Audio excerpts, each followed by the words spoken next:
예, 오늘은 지켜지는 약속이라는 제목으로 말씀을 나누어 보겠습니다. 오늘 이야기 당황스럽습니다. 우리 인간 아무리 같은 실수를 반복하는 존재라고 하지만 그럼에도 불구하고 반복하기란 너무나 힘든 실수라는 게 있기 마련입니다. 그래서 오늘 본문 조금은 당황스럽습니다. 아니, 많이 당황스럽습니다. 아브라함은 24년 전 애굽에서 자기 아내를 누이라고 속인 일이 있었습니다. 그런데 그 똑같은 잘못을 장소와 대상만 바꾸어 다시 한번 반복하고 있습니다. 두려움에 휩싸여 자기 아내를 누이라고 속였던 것입니다. 그렇게 함으로써 다시 한번 자기 가정을 위기에 빠뜨리고 하나님의 약속을 위태롭게 만들고 있습니다. 하나님의 약속은 다름 아니라 아브라함과 사라를 통하여 아들을 주신다는 것이었는데 다른 사람이 아닌 이 약속의 당사자인 아브라함이 이 약속을 위협하고 있습니다. 오로지 하나님 홀로 이 약속을 지켜내시려고 안절부절하시는 모양으로 비춰집니다. 그래서 오늘 설교 제목을 조금 더 정확하게 표현하자면 오직 하나님으로 인해 지켜지는 약속이라고 하겠습니다. 시간을 가늠해 보건대 지금 아브라함의 나이는 99세이고 사라의 나이는 89세입니다. 그런 의미에서 이 사라가 너무 보고 싶습니다. 어떻게 생겼길래 이 89세 할머니가 매력적이었다. 어떤 얼굴인지 호기심이 나지 않을 수 없습니다. 그리고 또 24년 전 똑같은 실수를 다시 한번 반복한다는 거 아무리 생각해도 납득하기 쉽지가 않습니다. 더구나 얼마 전 소돔과 고모라가 망했습니다. 그냥 망한 것이 아니라 하나님의 천사가 와서 말씀하셨고 그 말씀대로 소돔과 고모라가 망했으며 또 이 천사의 예언을 따라 1년 후에 아들이 주어질 것이 약속되어져 있었습니다. 이 사람의 믿음에 대한 이 사람의 믿음, 이 감정에 대한 휘발성이 얼마나 강한지 이내 내년에 아들을 주시겠다라는 그 믿음, 그 약속이 희미해진 상황을 우리가 보게 됩니다. 그래서 아브라함은 하나님의 말씀보다는 눈앞의 두려움 앞에 아내를 누이라고 속이고 있는 것입니다.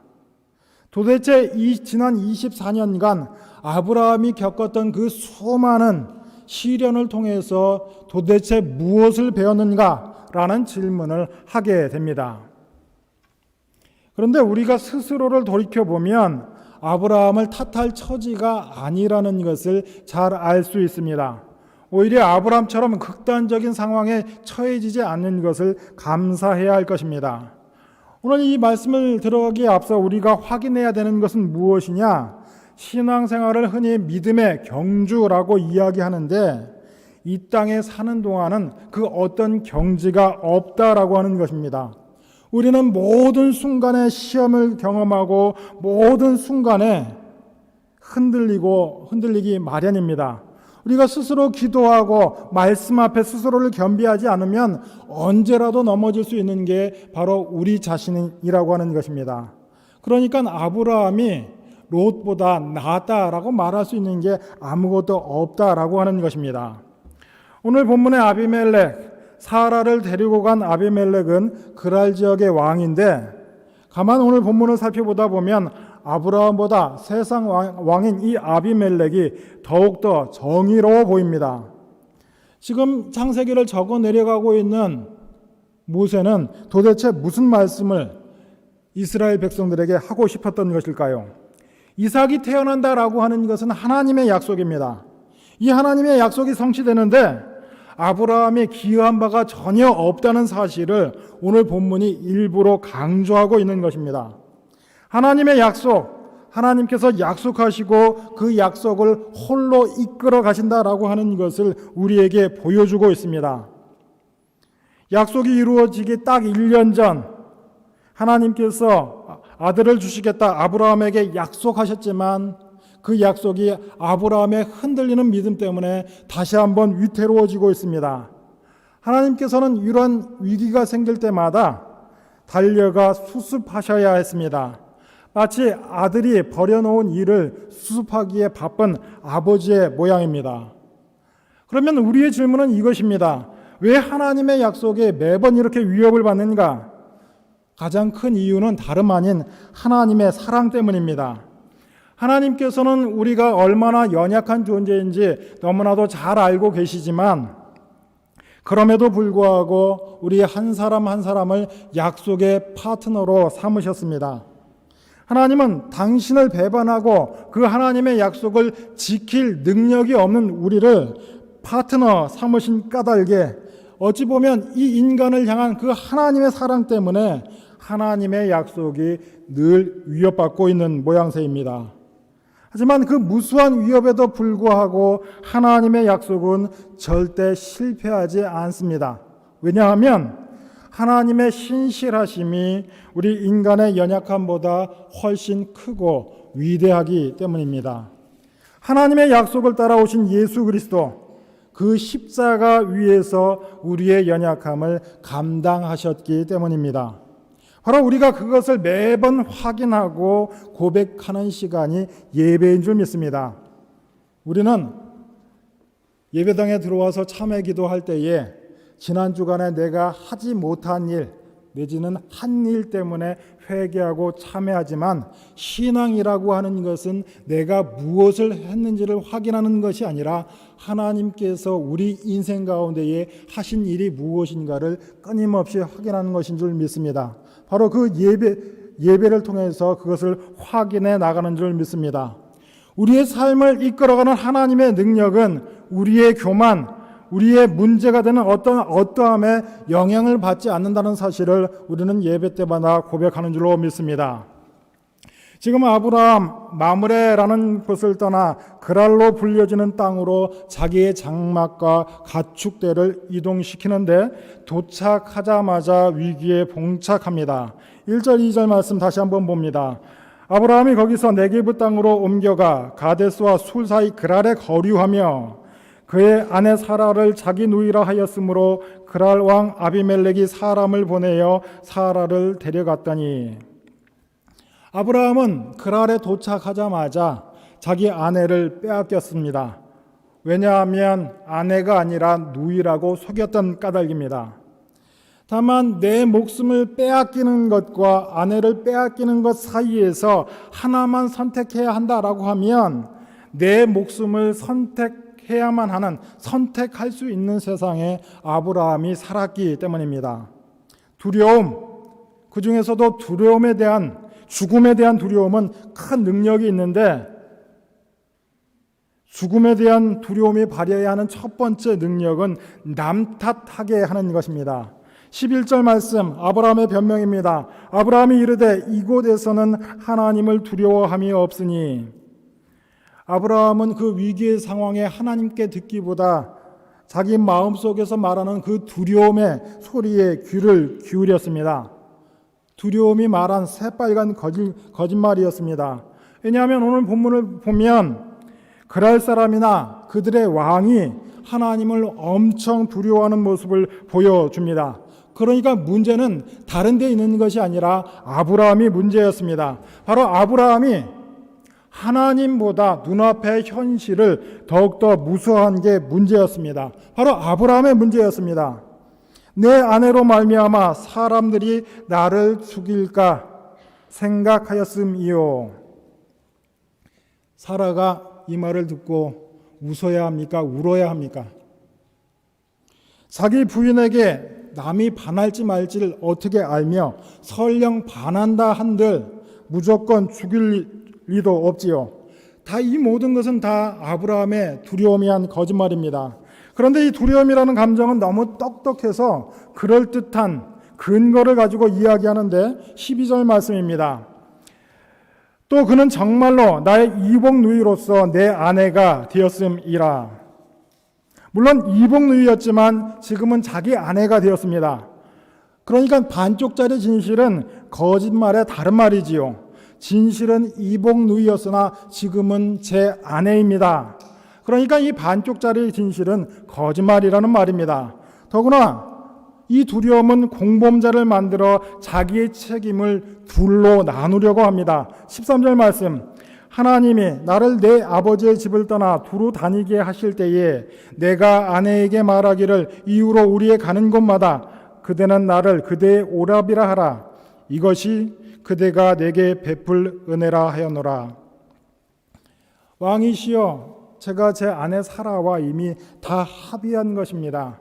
그러나 여러분, 합의했다라고 해서 거짓말이 참말이 되지는 않습니다. 결국 아브라함은 한국 남자들이 잘하는 일 하나를 한 것 같습니다. 우리 한국 남자들 툭툭하면 자기 부인 나쁜 사람 만들지요. 자기 아내만 나쁜 여자 만든 겁니다.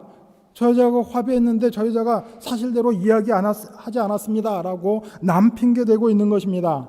바로 이 아브라함의 이 실수로 인해서 지금 하나님께서 아주 급하게 개입하고 계십니다. 앞서 말씀드린 대로 하나님의 모습이 사고친 자기 아들의 문제를 수습하려는 아버지와 같아 보입니다. 아버지의 권위는 사라진 지 오래고 너무 급한 나머지 하나님께서는 아비멜렉의 꿈속으로 찾아가 들어가십니다. 3절 말씀입니다. 그 밤에 하나님이 아비멜렉에게 현몽하시고 그에게 이르시되 내가 데려간 이 여인으로 말미암아 네가 죽으리니 그는 남편이 있는 여자임이라. 하나님이 아비멜렉에게 말씀하십니다. 아비멜렉, 너 부인이 있는 여자를 취하였는데 그에게 가까이 가면 내가 너를 죽이고 말 것이다. 아비멜렉이 겁에 질렸습니다. 아무리 꿈속이라 할지라도 너무 겁에 질린 나머지 즉시 자기를 변호하는데요. 4절과 5절 말씀입니다. 아비멜렉이 그 여인을 가까이 하지 아니하였으므로 그가 대답하되 주여 주께서 의로운 백성도 멸하시나이까. 그가 나에게 이는 내 누이라고 하지 아니하였나이까. 그 여인도 그는 내 오랍이라 하였사오니 나는 온전한 마음과 깨끗한 손으로 이렇게 하였나이다. 물론 이 아비멜렉이 거짓말의 온전한 피해자는 아닐 것 같습니다. 정확히 말하자면 어느 정도 나그네를 협박하여 나그네의 누이를 빼앗은 것으로 보이는데 우리 인간은 항상 자기의 억울한 것만 강조합니다. 자기가 지나는 나그네의 누이를 빼앗은 것은 생각지 아니하고 누이라고 해서 데리고 왔다 포장하여 하나님 앞에 억울하다 항변하고 있습니다. 6절 말씀 이어서 보시지요. 하나님이 꿈에 또 그에게 이르시되 내가 온전한 마음으로 이렇게 한 줄을 나도 알았으므로 너를 막아 내게 범죄하지 아니하게 하였나니 여인에게 가까이 하지 못하게 함이 이 때문이라. 하나님은 아비멜렉의 항변에 답하십니다. 하나님께서 내가 왜 그걸 몰랐겠느냐, 알았으니 내가 너를 막았다. 그러니까는 사라를 취하지 않은 것은 아비멜렉의 의로움 때문이 아니라 하나님께서 막으셨다라고 이야기하심으로써 최악의 상황을 당신께서 막으셨다라고 이야기하고 있습니다. 그리고 이 하나님께서는 이 모든 관계를 되돌리시는데 하나님께서 당신의 아들 예수 그리스도를 이 땅에 보내시어 하나님과 인간의 관계가 회복된 것처럼 위태로운 관계를 서로 엮어주십니다. 단순한 원상복구가 아니라 더 나은 관계로 만들어주신다는 말입니다. 아비멜렉 왕의 운명이 아브라함의 기도와 연결되게 만들어주십니다. 아브라함의 중보 기도와 아비멜렉의 운명이 서로 엮이게 되었습니다. 이로써 아브라함을 지키시고 동시에 아비멜렉에게 경고하시는 듯 하지만 아비멜렉의 살 길을 열어주십니다. 7절 말씀입니다. 이제 그 사람의 아내를 돌려보내라. 그는 선지자라. 그가 너를 위하여 기도하리니 내가 살려니와 내가 돌려보내지 아니하면 너와 내게 속한 자가 다 반드시 죽을 줄 알지라. 하나님께서 아비멜렉의 집안에게 주신 경고는 출산과 관련된 질병이라고 하는 것이 18절에 보면 드러납니다. 여호와께서 이왕에 아브라함의 아내 사라의 일로 아비멜렉 집의 모든 태를 닫으셨음이더라. 여러분, 여기까지 본문을 듣다 보면 조금 너무하다라는 생각 들지 않으십니까? 분명 잘못은 아브라함이 했는데 애꿎은 아비멜렉이 협박을 당합니다. 아브라함에게 우리 땅으로 와서 사십시오 이야기한 것도 아니고 지나가던 아브라함에게서 그저 누이로 보이는 여자 당시 관례를 따라 하나 얻어온 것뿐인데 하나님께서는 이 아비멜렉만 너무 탓하시는 것 같습니다. 하지만 우리는 어떠한 경우에라도 우리의 편을 들어줄 사람이 필요합니다. 남의 일이라면 예의를 갖추겠지만 내 자식의 일, 나의 배우자의 일이라면 너무하게 구는 게 당연해 보입니다. 내 자식과 관련된 중대한 문제라면 흥분할 수밖에 없고 때로는 너무하다 싶을 정도로 반응하는 게 정상으로 보입니다. 그래서 하나님께서는 아비멜렉의 꿈에 찾아가 그와 논쟁하십니다. 바로 당신 백성을 구하는 일에 하나님의 체면이 말이 아니게 되었습니다. 하나님의 체면이 구겨질 대로 구겨진 가장 큰 장면 하나를 꼽으라면 아마 십자가 위에 예수님의 모습이 될 것입니다. 바로 하나님께서는 당신 백성을 구하기 위해 이렇게 체면 따위는 개의치 않는 것 너무 감동적입니다. 아브라함에게 주셨던 하나님의 약속, 그 핵심은 자손에 관한 약속, 이 약속이 결정적인 위협에 처했습니다. 그런데 이 장면 가만히 보면 아브라함은 거짓으로 남을 속인 가해자입니다. 동시에 아내를 빼앗긴 피해자가 되었습니다. 그러니까 거짓말한 가해자로서 아내를 빼앗긴 피해자가 되었고 동시에 아비멜렉은 아브라함의 거짓말로 인하여 피해자인 동시에 남의 아내를 빼앗은 가해자가 되었습니다. 누가 피해자고 누가 가해자인지 알 수 없는 이 복잡한 상황에 하나님께서 개입하지 않으셨다면 큰일이 났을 것입니다. 아브라함이 아무리 합당한 변명을 한다 한들 그랄 왕과 그 백성들이 납득할 수 없었을 것입니다. 더 나아가 아브라함이 지난 24년 동안 기다려왔던 그 고대하던 하나님의 약속, 아들에 대한 그 약속을 보지 못했을 것입니다. 오히려 자기 아내의 몸에서 이방 왕의 서자가 태어나는 비극을 경험했을 수도 있습니다. 그런데 하나님께서 이것을 막으신 것입니다. 아버지 되신 하나님은 아들 아브라함이 저질러 놓은 일을 수습하기 위해 달려오셨습니다. 하지만 그렇다고 해서 무작정 아브라함의 편만 드신 것은 아닙니다. 하나님께서는 아비멜렉을 통하여 아브라함의 잘못을 지적하고 고발을 하십니다. 바로 이 장면이 오늘 우리에게 주는 의미가 매우 크다 하겠습니다. 아브라함 자신이 저지른 수치스러운 속임수를 바로 이방왕 하나님을 알지 못하는 왕을 통하여 책망받게 하십니다. 8절에서 10절 말씀입니다. 아비멜렉이 그날 아침에 일찍이 일어나 모든 종들을 불러 그 모든 일을 말하여 들려주니 그들이 심히 두려워하였더라. 아비멜렉이 아브라함을 불러서 그에게 이르되 내가 어찌하여 우리에게 이렇게 하였느냐? 내가 무슨 죄를 내게 범하였기에 네가 나와 내 나라가 큰 죄에 빠질 뻔하게 하였느냐? 내가 합당하지 아니한 일을 내게 행하였도다 하고 아비멜렉이 또 아브라함에게 이르되 내가 무슨 뜻으로 이렇게 하였느냐? 깊이 생각해 볼 대목이 이겁니다. 하나님께서는 왜 아브라함을 직접 야단치지 아니하시고 아비멜렉으로 하여금 그 수치를 당하게 하셨는가라는 말씀입니다. 하나님께서는 먼저 아비멜렉의 잘못을 바로잡으시고 아비멜렉으로 하여금 아브라함을 야단쳐 수치에 직면하게 하십니다. 그래서 이제 오늘 본문 곳곳을 보면 하나님을 알지 못하는 아비멜렉이 아브라함보다 더 의롭고 공의롭다라는 모습이 드러납니다. 이를테면 아비멜렉은 자신을 속인 나그네를 바로 죽일 수 있음에도 불구하고 변명할 기회를 주는 공의로운 왕이었습니다. 아비멜렉은 내가 어찌하여 우리에게 이렇게 하였느냐?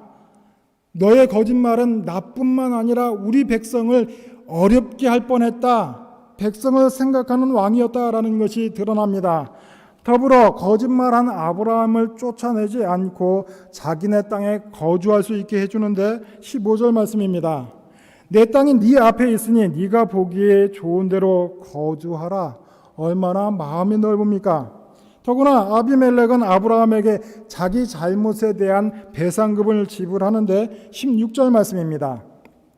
내가 은천계를 내 오라비에게 주어 그것으로 너와 함께한 여러 사람 앞에서 네 수치를 가리게 하였노니 네 일이 다 해결되었노라. 은을 1000개나 주었다라고 하는데 당시 노동자들, 품꾼들의 2달 품삯이 은 1개였고 보통 사람이 신부를 데리고 오면서 신부값으로 지불하는 것이 최대 50개였다라고 이야기합니다. 그러니 1000개를 주었다라고 하는 것 어마어마한 액수를 배상금으로 지불한 것입니다. 그러면서 아비멜렉은 아브라함의 잘못을 정확히 지적하는데 이 은 1000개를 사라에게 주면서 너의 남편에게 갖다 줘라고 이야기하지 아니하고 내 오라버니에게 갖다 줘라고 이야기합니다. 이거 다 갖다 너희 오빠에게 주어라 이야기한 것입니다. 이 말은 무엇입니까? 자기 아내를 누이라고 속인 아브라함에 대한 신랄한 공격입니다. 하나님께서는 자기 백성을 직접 야단치는 대신에 세상을 깨워서 세상으로 하여금 자기 백성을 야단치게 하십니다. 아브라함의 사명은 복의 근원이 되어서 세상을 복되게 하는 것이었는데 아브라함이 자신의 복을 세상으로 흘려보내지 아니하고 세상으로 대변되는 아비멜렉에게 화를 가져다 줄 뻔하였습니다. 이걸 오늘날 우리 자리에 적용한다면 어떻게 되겠습니까? 하나님의 백성은 오늘날 교회라고 하겠습니다. 그런데 오늘날 현실 가운데에 교회가 세상 가운데에 크게 도움이 되지 않는 것 같습니다. 왜 이렇게 되었을까요? 교회가 하나님보다 현실을 두려워했기 때문입니다. 교회가 세상과 똑같아졌다는 말입니다. 신앙이 중요하다라고 하면서 왜 돈이 많아야 한다? 고 말합니까? 믿음이 중요하다, 예수님을 삶의 주인으로 모신다라고 하면서 왜 세상 권세를 쫓아갑니까? 스스로 반성해 보면 우리가 아브라함과 마찬가지로 아브라함이 하나님보다 아비멜렉을 더 두려워했던 것처럼 어쩌면 우리가 하나님보다 세상을 더 신경 쓰고 세상을 더 두려워했는지 모르겠습니다. 우리는 진정한 왕이신 하나님의 통치 아래서 살아가는 사람들입니다. 죄로 가득한 세상 가운데에서 하나님의 통치를 받는 것, 하나님의 나라를 살아가는 것이 진정한 샬롬이다, 안식이다, 만족과 기쁨이 주어지는 일이라는 것을 세상 가운데에 명백하게 보여줄 수 있어야 합니다. 그런데 바로 그런 우리가 하나님보다 세상의 현실을 더 두려워하면 세상에 필요한 복을 전혀 나누어 줄 수 없게 되는 것입니다. 아브라함이 하나님보다 아비멜렉을 더 두려워하자 아브라함은 말할 것도 없고 세상의 왕인 아비멜렉이 위태로워졌습니다. 교회가 하나님보다 세상을 두려워하면 어떻게 되겠습니까?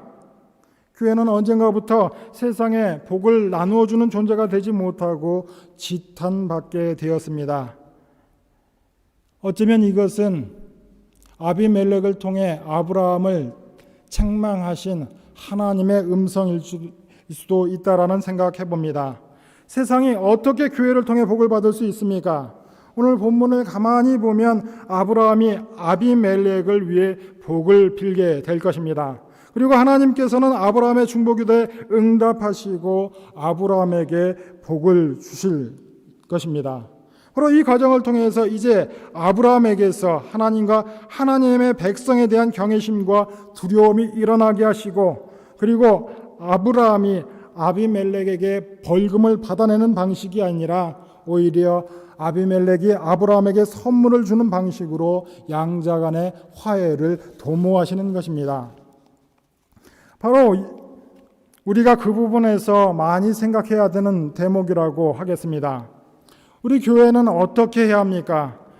겸손한 사랑의 실천과 더불어 기도로 세상을 섬기는 것입니다. 여러분 뉴스를 틀어보십시오. 얼마나 많은 기도의 제목들이 쏟아져 나오고 있습니까? 그 많은 기도의 제목 그저 뉴스로 소비할 것이 아니라 우리 기도의 한 자락을 차지해야 할 줄로 믿습니다. 여러분 우리 물론 이렇게 이야기할 수 있습니다. 그 복잡한 정치적인 문제 우리가 기도한다고 바뀌겠습니까? 그러나 성경은 그렇게 이야기하지 않습니다. 아브라함을 생각하사 롯을 구하셨다. 아브라함의 중보 기도하니 아비멜렉이 구원받았다 이야기하는 것입니다. 어쩌면 아직도 끝나지 않은 전쟁, 우리의 중보 기도가 부족한 까닭 바로 우리의 탓이 아닌가 생각해 보게 됩니다. 세상은 교회를 통해 예수님을 점점 더 선명하게 보는 일, 바로 우리의 중보 기도로 가능한 줄 믿습니다. 17절 말씀, 아브라함이 하나님께 기도하매 하나님이 아비멜렉과 그의 아내와 요종을 치료하사 출산하게 하셨으니, 오늘 본문 말씀은 아브라함의 중보 기도와 세상을 상징하는 아비멜렉의 회복이 연결되는 방식으로 마무리되고 있습니다. 오늘 말씀 가운데에 우리가 생각해 볼 것이 있습니다. 우리는 아브라함이 그리했듯이 같은 잘못을 반복하는 존재들입니다. 우리에게 그러한 극단적인 상황, 극단적인 선택이 없을 뿐이지 우리도 큰 틀에서 아브라함과 다르지 않습니다. 바로 이것이 우리의 본 모습, 현 주소입니다. 그렇다고 해서 우리가 잘못을 반복할 수 없는 연약한 존재라는 고백으로 우리의 허물에 대한 변명을 삼을 수 없습니다. 오늘 아브라함의 이야기는 인간이 가지고 있는 연약함에 대한 이야기이지 우리가 저지를 수 있는 미래의 허물에 대한 면죄부일 수 없다라고 하는 것입니다. 오늘 아브라함이 그랬고 우리가 반복하는 잘못의 핵심은 무엇입니까? 바로 두려움 때문이라고 하겠습니다. 두려움에 관한 이야기 지난 3주 동안 이어서 하고 있는데 오늘은 두려움을 구성하고 있는 두 가지 핵심 요소를 짚어보려고 합니다. 두려움이라는 감정은 놀랍게도 양립하기 힘들어 보이는 불신과 확신으로 이루어져 있습니다. 두려움은 아무리 하나님이라 할지라도 이러한 상황에서 거짓으로 모면하지 않으면 내가 죽고 말 것이야. 이런 상황에서 하나님은 도무지 나를 지킬 능력이 없는 분이야 라는 하나님에 대한 불신으로 작동합니다. 동시에 두려움은 오직 아내를 누이라고 거짓말하는 것이 유일한 살 길이라는 확신으로 작동합니다. 이러한 불신과 확신, 하나님에 대한 불신과 눈앞의 현실에 대한 확신으로 묶여지는 이 두려움의 밑바탕에는 무엇이 있습니까? 바로 죽음에 대한 공포가 있습니다. 하지만 우리가 그리스도를 알면 죽으면 어때? 죽을 수도 있지라고 담대하게 질 것입니다. 히브리서 2장 15절 말씀, 또 죽기를 무서워함으로 한평생 매여 종노릇하는 모든 자들을 누워주려 하심이라고 이야기합니다. 내가 죽으면 어때? 내 아내가 존귀해지면 되지. 한 번 더 할 테니까 이 남편분들 아멘 하십시오. 내가 죽으면 어때? 내 아내가 존귀해지면 되지. 내가 죽으면 어때? 하나님의 뜻이 이루어지면 되는 거지. 여러분, 우리 모두 죽음에 대한 두려움을 안고 살아갑니다. 그리고 세상은 우리를 두려움을 가지고 조종합니다. 하지만 죽으면 어때가 되는 순간, 그러한 순간이 우리에게 있어야 할 줄로 믿습니다. 그래서 하나님께서는 아브라함에게 이 두려움의 뿌리를 통째로 뽑아주시는데 그게 언제냐 하면 오늘 본문을 기준으로 할 때 1년이 지나 이삭을 얻게 되고 이삭이 조금 자라 소년이 되었을 때에 하나님께서는 자신의 목숨보다 100배, 10,000배 소중한 그 아들의 목숨을 내놓으라고 요구하십니다. 모리아산으로 가서 아들을 번제로 바치라고 요구하십니다. 아브라함은 그때 비로소 깨닫습니다. 이제 내가 하나님의 뜻을 알았기 때문에 물론 힘들었지만 기꺼이 모리아산으로 가서 아들 이삭을 주님 앞에 바치려고 합니다. 바로 바치려고 하는 그 순간 하나님께서 이삭을 다시 살리신 줄 믿습니다. 히브리서 11장 19절 말씀입니다. 그가 하나님이 능히 이삭을 죽은 자 가운데서 다시 살리실 줄로 생각한지라 비유컨대 그를 죽은 자 가운데서 도로 받은 것이라.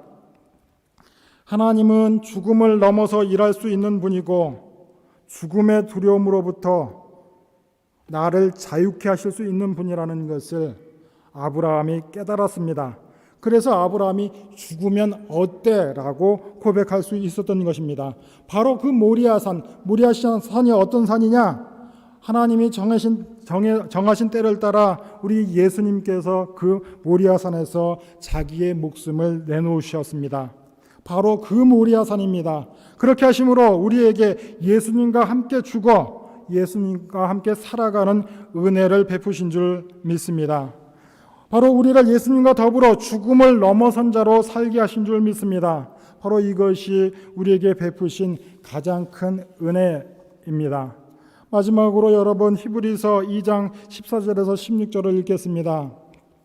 자녀들은 혈과 육에 속하였음에 그도 또한 같은 모양으로 혈과 육을 함께 지니심은 죽음을 통하여 죽음의 세력을 잡은 자 곧 마귀를 멸하시며 또 죽기를 무서워함으로 한평생 매여 종노릇하는 모든 자들을 놓아주려 하심이니 이는 확실히 천사들을 붙들어 주려 하심이 아니요 오직 아브라함의 자손을 붙들어 주려 하심이라. 사랑하는 성도 여러분, 우리가 아브라함은 믿음의 조상, 우리를 아브라함의 후손이라고 말할 때 그 믿음의 핵심은 바로 죽음을 넘어서는, 평생 죽음을 두려워하여 아내를 누이라고 속이는 비굴한 삶을 살아온 아브라함이 기꺼이 죽음의 두려움을 뛰어넘어 담대하게 하나님 한 분을 나의 현실로 삼았을 때 비로소 우리 모두의 믿음의 조상이 된 줄로 믿습니다. 사랑하는 열린문교회 성도 여러분, 믿음이 우리의 현실인 줄 믿습니다. 물론 우리가 두려움으로부터 완전히 자유로울 수는 없습니다. 그럼에도 우리를 지키고 이끄시는 약속이 있습니다. 때로는 넘어지고 불순종한다 할지라도 우리에게는 하나님으로 인해 지켜지는 약속이 있는 줄 믿습니다. 아브라함 평생의 인생을 통해 하나님께서 그의 믿음을 단련해 가셨던 것처럼 하나님께서도 우리의 인생 가운데의 모든 일들을 통해 우리를 단련해 나가시는 줄로 믿습니다. 하나님이 왕이 되신다, 온 천하 만물 우리 인생의 주인 되신다는 믿음으로 인생의 모든 순간에 하나님의 나라를 살아가는 복된 우리가 되시기를 예수님의 이름으로 축원합니다. 기도하겠습니다. 하나님 크신 은혜를 감사합니다. 오직 주님 주시는 힘으로 하루하루 살아가기를 구합니다. 현실이 어떠하다 할지라도 믿음을 붙들고 모든 순간을 살아내는 주의 백성들 되게 하여 주옵소서. 감사하오며 예수님의 이름으로 기도합니다.